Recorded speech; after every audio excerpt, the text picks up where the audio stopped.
Նյու Յորքը չեմպիոնություն էր տոնում, բայց հրաձգությունը մեկ ակնթարթում փոխեց տրամադրությունը, տոնական հրապարակը վերածվեց խուճապի վայրկյանների։ Օդանավակայան հասած ուղևորն իր հետևից թողել է ոչ միայն ճամպրուկներ, այլև առողջապահական անհանգստություն, այժմ պաշտոնյաները հաշվում են ոչ թե թռիչքները, այլ հնարավոր վարակման օրերը։ Հունիսը որոշեց իրեն աշնան պես պահել, պտտահողմերը հիշեցրին, որ բնությունը երբեմն օրացույց չի նայում։ Հերոսները պատերազմն ավարտելուց հետո էլ շարունակում են պարգևատրվել, Սպիտակ տանը հիշեցրել են, որ խիզախությունը վաղեմության ժամկետ չունի։ Կենդանիներ կան, բայց այգին ինքն է դարձել փրկության կարիք ունեցող բնակիչ, այժմ հարցն այն է, թե ով կփրկի կենդանաբանական այգին։ Ազատության մասին հիշողությունները կրկին դուրս են գալու փողոց, մի տոն, որը պատմում է ոչ միայն անցյալի, այլև ներկայի արժեքների մասին։ Այս եւ մի շարք այլ լուրերի մանրամասները հաջորդիվ։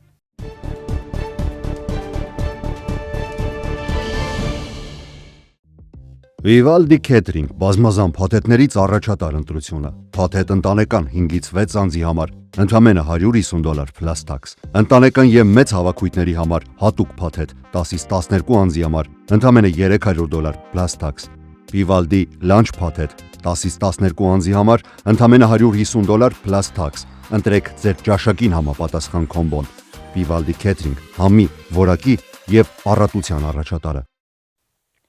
Արմեդիա YouTube-յան ալիքում ԱՄՆ գլխավոր լուրերն են, ես Հարություն Մինասյանն եմ, բարև ձեզ։ Սա մեր օրվա երկրորդ թողարկումն է եւ քանի որ լուրերը չեն կրկնվում, կարող եք մեր առաջին թողարկումը դիտել YouTube-յան ալիքում եւ իհարկե շնորհակալություն մեզ մշտապես աջակցելու համար։ Սկսենք լուրերը։ Այսօր կրակոցներ են հնչել Նյու Յորքի հայտնի Times Square հրապարակում, առնվազն 2 սևազգեստ անձ մտել են մարդաշատ, խաչմերուկ եւ ատրճանակներից կրակ բացել։ Մարդիկ սկսել են փախչել տարբեր ուղղություններով, իսկ ոմանք փորձել են թաքնվել մոտակա տարածքներում։ Դեպքի վայրում բարեկություն իրականացնող ոստիկաններն անմիջապես հետապնդել են կասկածյալներին եւ արագորեն հայտնաբերել։ Մեկ մարդ է տեղափոխվել հիվանդանոց, սակայն նրա ինքնության եւ առողջական վիճակի մասին մանրամասներ չեն հրապարակվել։ Կրակոցները տեղի են ունեցել մոտավորապես ժամը 3:49 NBA չեմպիոն դարձած Նյու Յորք Նիքսի պատվին կազմակերպված շքերթից անմիջապես հետո։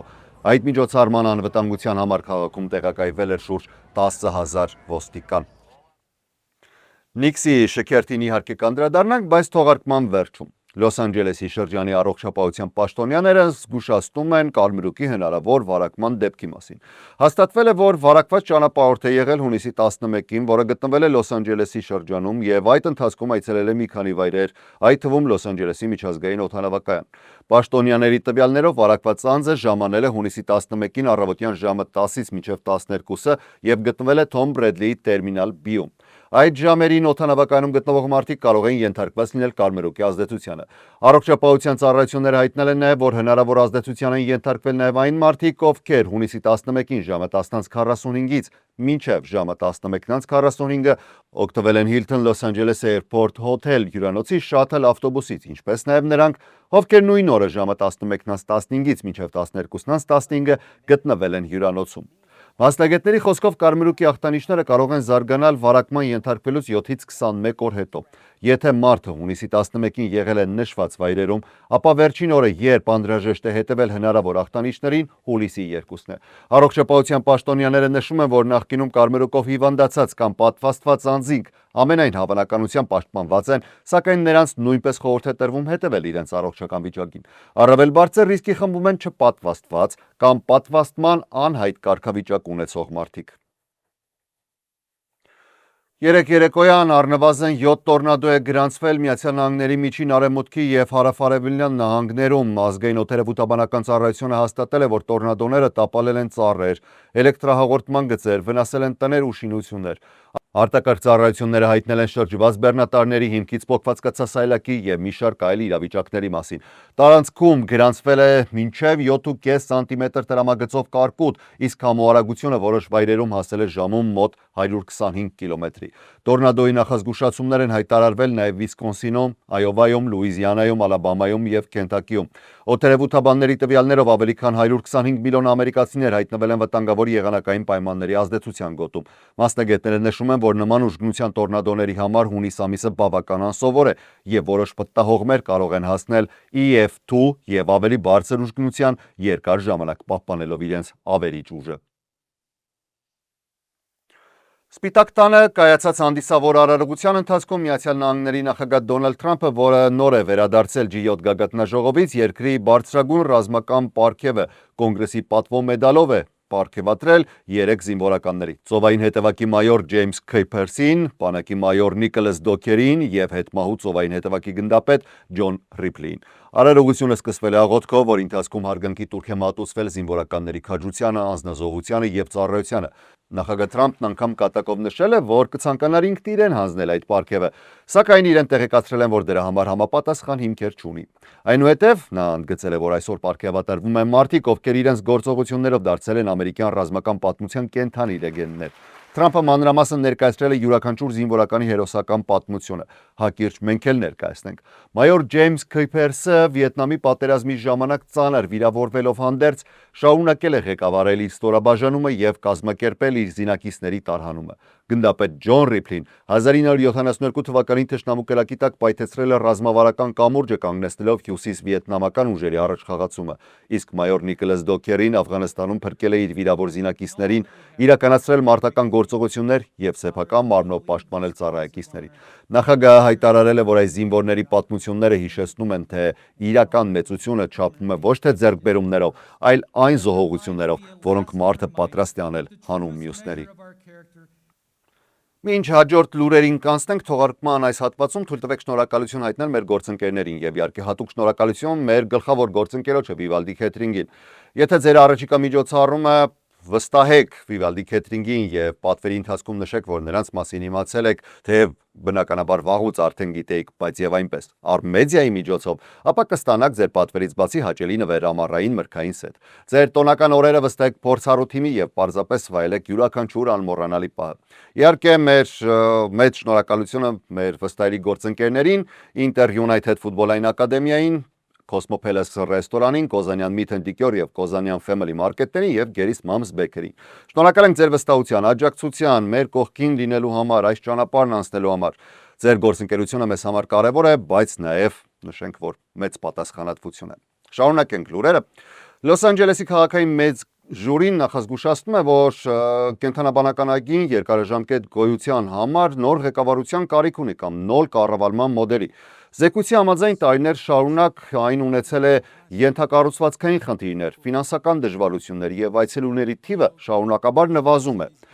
Զեկույցում նշվում է, որ Լոս Անջելեսի կենթանաբանական այգին Միացյալ Նահանգների վերջին խոշոր կենթանաբանական այգին է, որը դեռևս կառավարվում է անմիջապես քաղաքային վարչության կողմից։ Առաջարկվում է անցնել հանրային մասնավոր գործընկերության մոդելի, որն արդեն կիրառվում է երկրի գրեթե բոլոր խոշոր կենթանաբանական այգիներում։ Թվերը նույնպես մտահոգիչ են։ Այգու անդամագրումների թիվը 2025 թվականի ապրիլին կազմել է 36914, մինչդեռ այս տարվա փետրվարին ընդամենը 28440 է եղել, ինչը մոտավորապես 23%-ի անկում է։ Զեկույցը նաև արձանագրում է, որ կենթանաբանական այգու մի շարք ցուցադրություններ փակվել են վերանորոգման անհրաժեշտության պատճառով։ Առյուծների, արջերի, ծովառյուծների եւ պելիկանների հատվածները դադարեցրել են աշխատանքը, իսկ դաշնային տեսուչները նախկինում ուշադրություն են հրավիրել որոշ տարածքներում ժանգի, քայքայված ենթակառուցվածքների եւ պահպանման խնդիրների վրա։ 2025 թվականին այգու վերջին երկու փղերը Բիլին եւ Թինան տեղափոխվել են այլ կենթանաբանական այգի տարիներ շարունակ հնչող քննադատություններից հետո, որոնք վերաբերում էին նրանց պահման պայմաններին։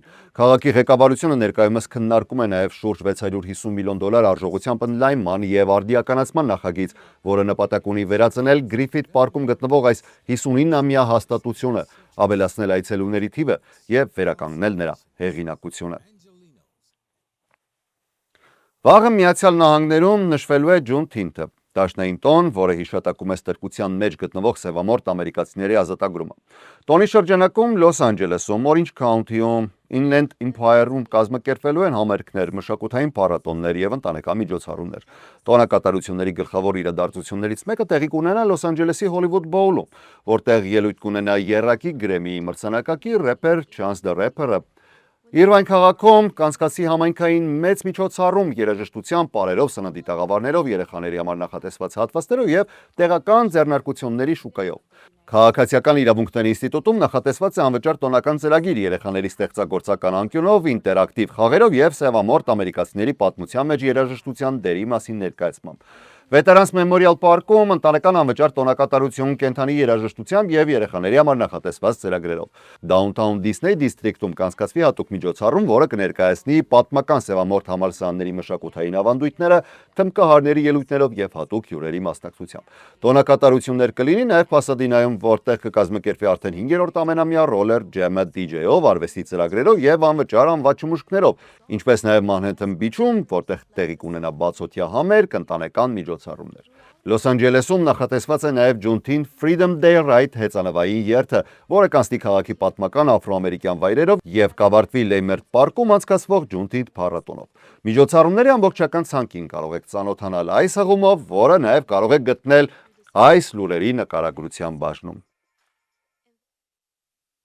Intel-ի բաժնետոմսերն այսօր աճել են գրեթե 12%-ով, երբ նախագահ Դոնալդ Թրամփը հայտարարեց, որ ընկերությունը համագործակցություն է սկսում Apple-ի հետ չիպերի նախագծման եւ արտադրության ոլորտում։ Այս համագործակցությունը կարող է կարևոր խթան դառնալ Intel-ի համար, որը փորձում է վերականգնել իր դիրքերը շուկայում։ Apple-ի հետ պայմանագիրը Intel-ին կապահովի iPhone արտադրողի կողմից կայուն պահանջարկ, կբարձրացնի ընկերության հեղինակությունն ու վաճառքները եւ կօգնի կրճատել հետ մնալը իր հիմնական մրցակից աշխարհի խոշորագույն պայմանագրային չիպ արտադրող TSMC-ից։ Apple-ի համար այս գործարքը հնարավորություն կտա ավելի դիվերսիֆիկացնել իր արտադրական բազան եւ ավելացնել չիպերի արտադրական հզորությունները։ Թրամփը սոցիալական ցանցերում կատարած գրառման մեջ չի նշել, թե Intel-ը կոնկրետ ինչ տեսակի չիպեր է արտադրելու Apple-ի համար։ Նախագահը նշել է, որ սա Intel-ին աջակցելու իր վերջին քայլերից մեկն է։ Միացյալ Նահանգների կառավարությունն այժմ ունի Intel ընկերության բաժնետոմսերի շուրջ 10%։ Թրամփի վարչակազմը վերջին շրջանում ակտիվորեն փորձում է ամրապնդել ԱՄՆ-ի մատակարարման շղթաները կիսահաղորդիչների եւ ռազմավարական անքանյութերի ոլորտում,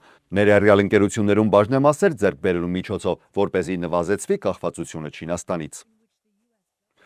Վերադառնանք թողարկման սկզբում հիշատակված Նյու Յորք Նիքսին։ Հազարավոր երկրպագուներ էին հավաքվել Նյու Յորքի կենտրոնում տոնելու NBA-ի չեմպիոն դարձած Նյու Յորք Նիքսի պատմական հաղթանակը։ Կապույտ եւ նարնջագույն մարզաշապիկներով, գլխարկներով ու տարբեր աքսեսուարներով մարդիկ մասնակցել են ավանդական շքերթին։ Դեռ վաղ առավոտից քաղաքի կենտրոնական հատվածներն արդեն լեփ-լեցուն էին։ Ոստիկանությունը հայտնել է, որ դիտման համար նախատեսված տարածքները լիովին զբաղված էին առավոտյան ժամը 7:25-ից։ Շքերթը մեկնարկել է ժամը 10-ին Բեթերի պարկից դեպի Նյու Յորք Սիթի հոլ։ Տոնական մթնոլորտը երբեմն վերածվել է անկառավարելի խանդավառության։ Որոշ երկրպագուներ բարձրացել են անգամ ոստիկանական մեքենաների վրա եւ լուսանկարվել չեմպիոն թիմի հետ։ Շքերթի մասնակցել են բազմաթիվ հայտնի դեմքեր, այդ թվում դերասաններ Spike Lee, Ben Stiller-ը, Chris Rock-ը եւ այլոք։ Ավելի քան կես դար սպասելուց հետո Նյու Յորքը վերջապես կրկին տոնում է իր սիրելի թիմի NBA չեմպիոնությունը եւ քաղաքի փողոցները մեկ օրով վերածվել էին հսկայական միասնական տոնի։ Նյու Յորք Նիքսը նաև պատրաստվում է այցելել Սպիտակ տուն։ Թիմի սեփականատեր Ջեյմս Դոլանը հայտարարել է, որ պաշտոնական հրավեր է ստացել։ Միացյալ Նահանգների նախագահ Դոնալդ Թրամփը երկար տարիներ համարվում է Նիքսի երկրպագու։ Նախորդ շաբաթ ներկա էր NBA-ի եզրափակիչ շարքի 3-րդ խաղին Նյու Յորքի Madison Square Garden մարզադահլիճում։ Թեպետ այդ հանդիպումը Նիքսը պարտվեց Սան Անտոնիո Սփըրսին, բայց թիմը հաղթեց հաջորդ 2 խաղերում ու նվաճեց NBA չեմպիոնությունը։ Իսկ այսօրվա համար առանձնացրել էինք այսքանը։ Ես Հարություն Մինասյանն եմ, շնորհակալ եմ ուշադրության համար։ Ամենակարևորը՝ առողջ եւ խաղաղ եղեք։ Ցտեսություն։